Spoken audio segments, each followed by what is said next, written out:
It felt like I finally found home. Like once I was introduced to this world, like it was that missing piece. And I wish I had found it so much sooner. Yeah, I'm Angela Buccini Butch, and I'm originally from Buffalo, New York, but I live in Brooklyn, New York. Hello, hello, hello. Welcome back to another episode of Circus Hiatus, our online series where we interview circus artists around the globe to hear how their careers have been impacted by the coronavirus pandemic. My name is Aaron Marquise, and I'm the Executive Director of the Contemporary Circus and Immersive Arts Center. On today's episode, we're taking a little bit of a turn. We are talking to an artist, but it's also an artist who runs a performance space and a recreational circus school and a performance company. Her name is Angela Buccini Butch, and she's the founder and director of The Muse and AB Cirque. Let's go to the interview. So usually the first thing I ask is, who are you? What is your past that has brought you to where you are today? Yeah, wow, that's a loaded question. Who am I?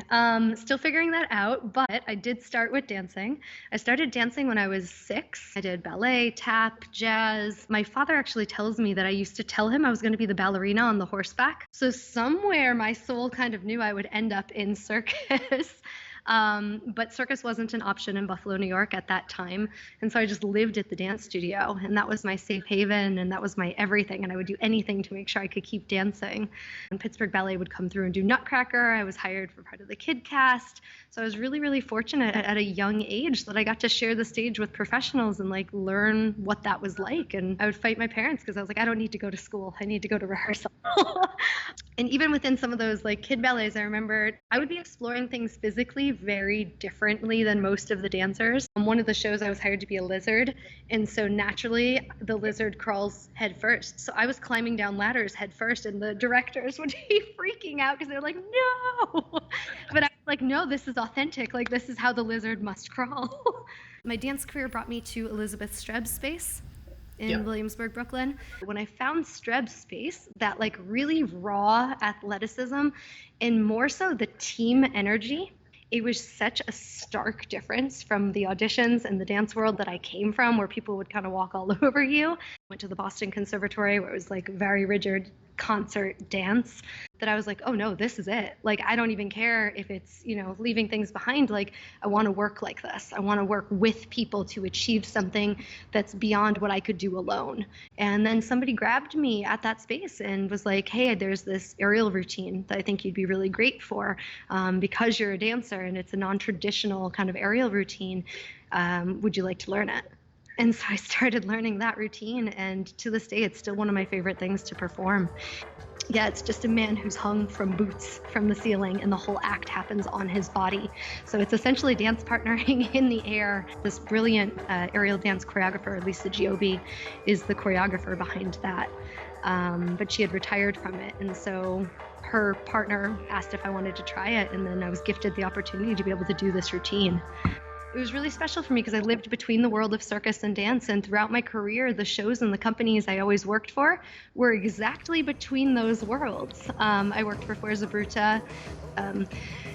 Just non-traditional circus kind of in a way. It was harness work, it was dancing, it was this like raw experiential theater. There's a whole pool scene where we're lowered down in a pool that's a piece of clear mylar so we can actually touch the audience. Again, between these two worlds, which just was my heaven. Like, I was like, yes, this is it. How everyone has that highlight in their career. Like, that definitely felt like, yeah, this is my world. So you have this career in dance and you start transitioning into circus. Where does that bring you today? What do you do today? Great question. 10 years ago, I founded the Muse Brooklyn.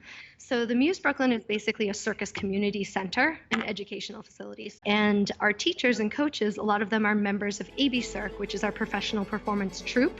So they coach and teach at the school, and then we also create shows together. And a lot of those shows, again, kind of live between this world of circus and dance. They're immersive. They're not done in your traditional, black box setting where the audience is seated here. No, we like to break that fourth wall. And I assume up until COVID, that building was full of people doing stuff everywhere.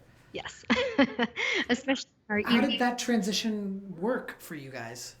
As COVID was becoming apparent that it was here, it had arrived in the States, we slowly started to reduce everything. And this is before the government was mandating it. We had already been pulling events.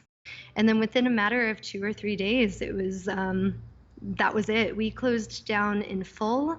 I believe it was like 48 hours before mandated to do so. So how are you handling the possibility of reopening? We are in a ton of conversations.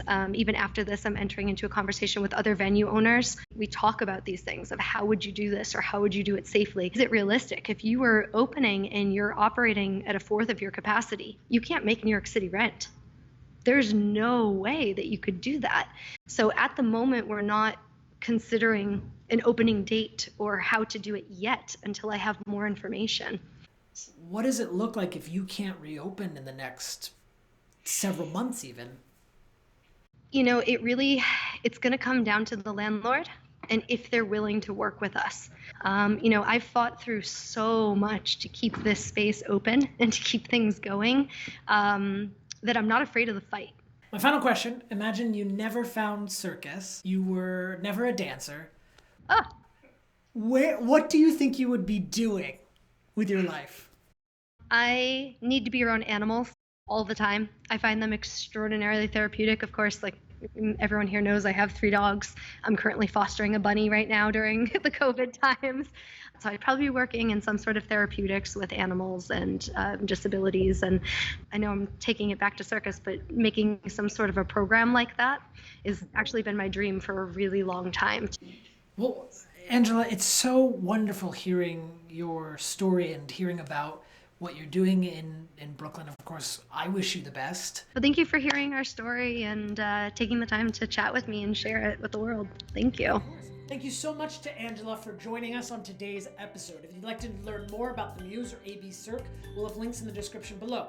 If you'd like to find out more about the Contemporary Circus and Immersive Arts Center and find out how you can support us as we support circus artists around the globe, you can find us online at www.cciac.us or on Facebook and Instagram at cciac.us. Thank you so much. We're off next week, but we'll be back with Circus Hiatus. Thank you.